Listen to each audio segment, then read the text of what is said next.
Right around the time we started to scale the business a little bit, did a couple million in revenue, things got complicated enough where I didn't feel equipped to necessarily handle things as they were coming up. Nate Moses, founder and CEO, Precision Landscape Management.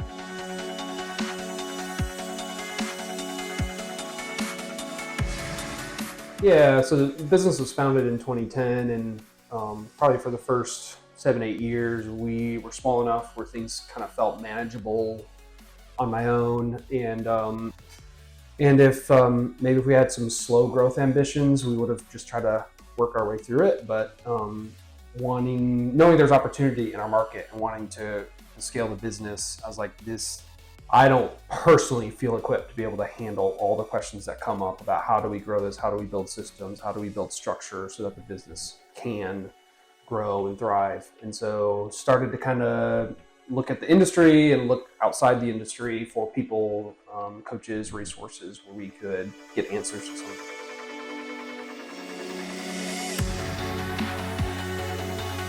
It's interesting in the market that we're in, Greenville, South Carolina, in the lawn and landscape space, sales were not something that was hard to come by typically. Growing community, lawn and landscape, there's just not a lot of businesses that are really professional and organized and that sort of thing. And so I knew there was some opportunity to take advantage of, but knowing what our numbers were seemed to be a recurring problem. It was a pain point at that point in time. And then making sure we were making a profit obviously was important to us. And being a high growth business, you've got to reinvest profits back in for growth. And so growth is always important to me, but then putting all that work in, doing all that work and not becoming profitable is something that caused personal and professional frustration. And at first I was patient with it because I was like, oh, it's a growing business. But as I learned more about business and more about what I as a CEO should expect, like, no, you can do both. In fact, as a CEO, a healthy business will do both. It will be profitable and you'll have cash.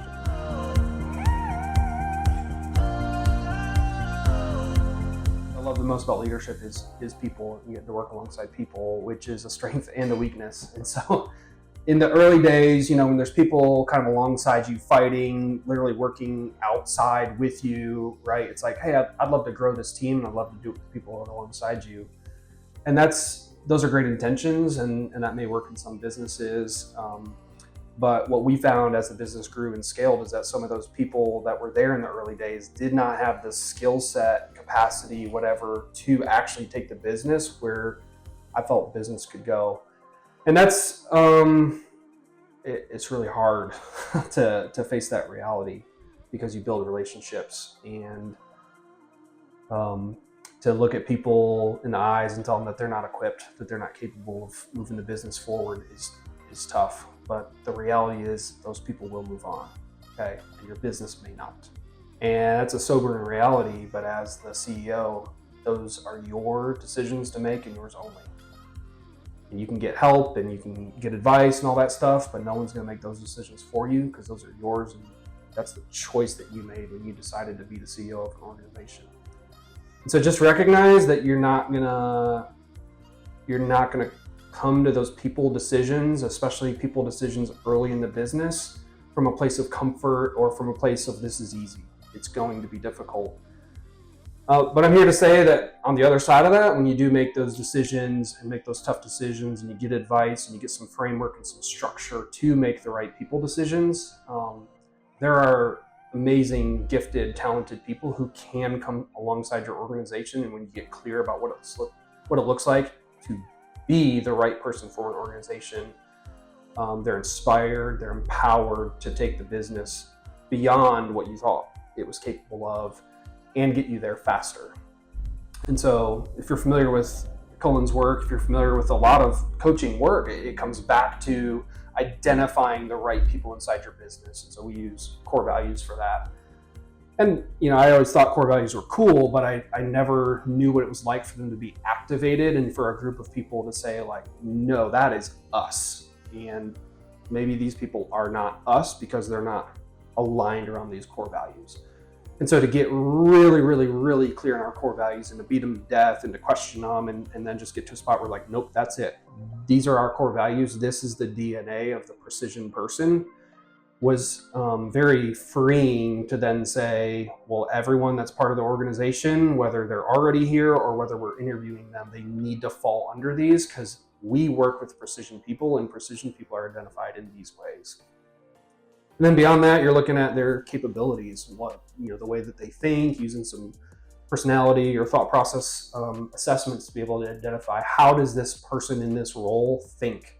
Once you've got those two things down and you've got really clear goalposts for what winning looks like, it's then up to them to execute. And most talented leaders want as much freedom and autonomy as you can give them. And so having that structure, that framework around core values and really, really clear roles and responsibilities, and then checking that with assessments creates an environment for them to thrive.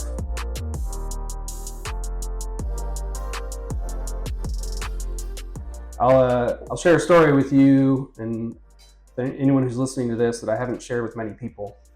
But I am an entrepreneur and I love creativity, and I don't like some of the bounds of structure. And in the early days when we were doing $1 million, $2 million, whatever, I had a friend, his name's Steve, and he was kind of challenging this thought process about structure and creativity. And I was like, well, I'm creative. I want to create an environment where other people can be creative. And he's like, well, you got to recognize not everyone's like you. And just like a vine needs some structure on which to grow. Like if you plant a vine on the ground and don't do anything with it, it's just going to lay on the ground and it's going to try to grow, but it's not going to do a whole lot. But if you can create a trellis, a structure, a pergola, whatever that this vine can grow on, it will become this huge, beautiful, thriving plant that it would never become if you didn't give it a structure on which to grow. So he's like, look at your business that way. You need to create a structure so that you can grow the vine, is the words that we used back then. So that was the first introduction to this idea of, well, we got to take creativity and we got to take structure and we got to somehow smash them together in such a way where they complement and they benefit each other. And that was some of the first times where I faced the reality that I needed to hire people who thought totally different from me. And they needed to be able to come in and take some of these ideas and some of this creativity and say, how do we get this into something that is structured so that we can allow more of it? Whereas if you're just dealing with creativity, it's just this huge cloud and this huge pile of really, really great ideas and really low on the execution because we couldn't gain traction. We couldn't have enough structure around it for somebody else to do it. And that's where a lot of entrepreneurs' dreams die, is there's not enough structure around it for other people to come alongside and say, okay, we get it, we understand it, and there's a framework that we can follow in order for the vine to grow.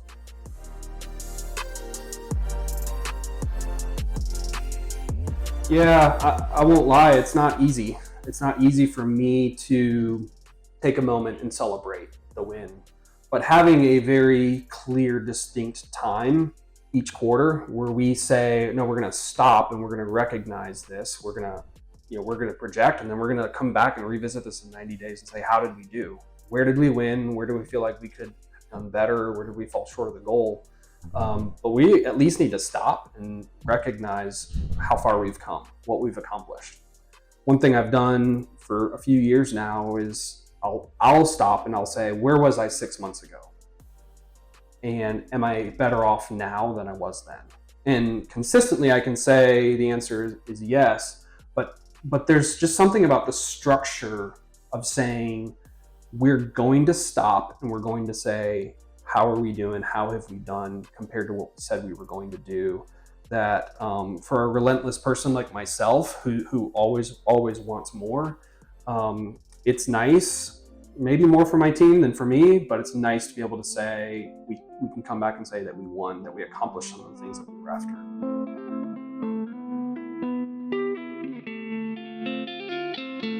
Well, I'll challenge you to do some of the work I had to do.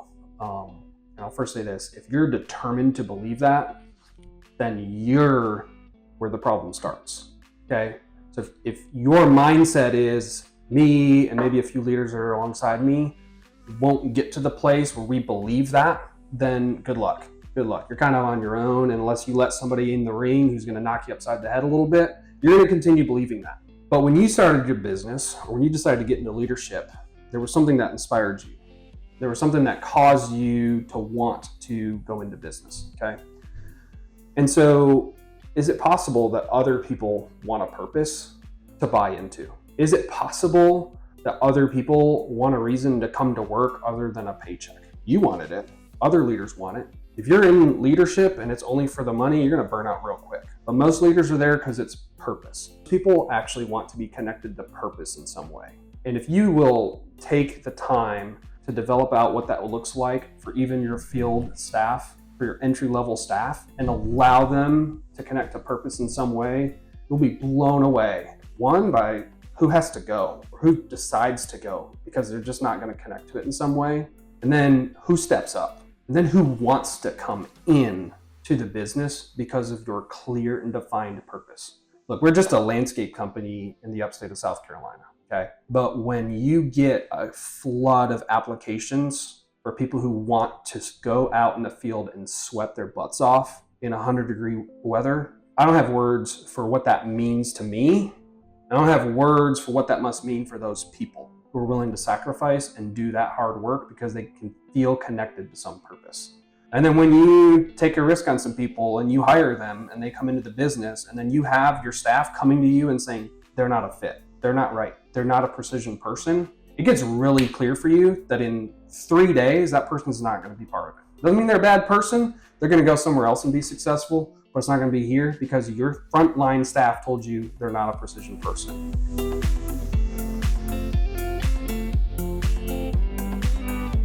Yeah, that's a great question. So, working with a coach, and a good coach, is not cheap. And so if you think this is going to be an easy investment, you're going to have to check yourself on that, but you get what you pay for. And so one of the reasons I continue working with Colin and his team is that they continue to bring new solutions, I should say, to their clients. And so one of our core values as a team is willing to learn. And when I look at Colin and his business, they continually are challenging themselves to learn and get better and bring more solutions and more ideas to their clients. And so they may work with businesses that are small. They may work with businesses that are 10 or 100x our size, which guess what? Means that they're familiar with solving some of the challenges that those businesses are facing. So if our business is going to continue to scale, I want to work alongside people who have helped businesses that are 10x our size or 100x our size, so that when we get to that place, there's some familiarity with solving those challenges.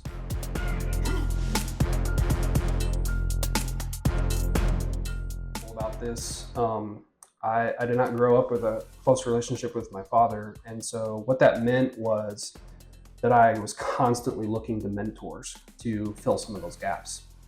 And so to me, it was not uncomfortable to pursue mentors, to ask questions, to say I'm seeking wisdom, that sort of thing. And so pursuing some coaching and pursuing some help implementing this structure was not uncomfortable. I mean, it's a big decision, but it was not uncomfortable. And so we got some things and have some industry peers and mentors that I've been able to pursue. But one thing that I wasn't getting, quite frankly, was somebody who would kick my butt and would tell me the hard things. Mentorship is something that most people are doing for free, and that means it's hard for them to step on your toes. A lot of people are fearful of someone who will push back on them and will tell them the things that they need to hear. And I would say it takes more courage for somebody to speak into your life than you may realize. Like, most people don't want to tell you the things that hurt you. And it takes a lot of courage for a mentor, a coach, a guide, whatever, to actually say the thing that's going to hurt you, but that you need to hear. And so what I recognized early in my days working with Colin is that he was willing to just say the tough stuff. And like, if it made you angry and you wanted to fire him, fine. Like, what does he care? That's what he's getting paid to do, is to tell you what you have to hear. it's your choice what you do with it. And there are times that he allowed me to deal with some bad consequences, some really sucky consequences of some decisions that I took too much time to make. But that's the thing I enjoy working with Colin and his team on, is that they're not willing to hold punches. They're going to take them, and it's up to you how you deal with them. You can lay down on the mat and be like, all right, I'm out. Well, that's on you. Or you can get back up and be like, okay, whew, that's good. Here's what we're going to do with that. Where's the next one? And I would say, if there's any credit I'm going to give myself in all this, is I'm an idiot who's willing to keep taking punches. And so I keep asking Colin and his team to keep bringing them.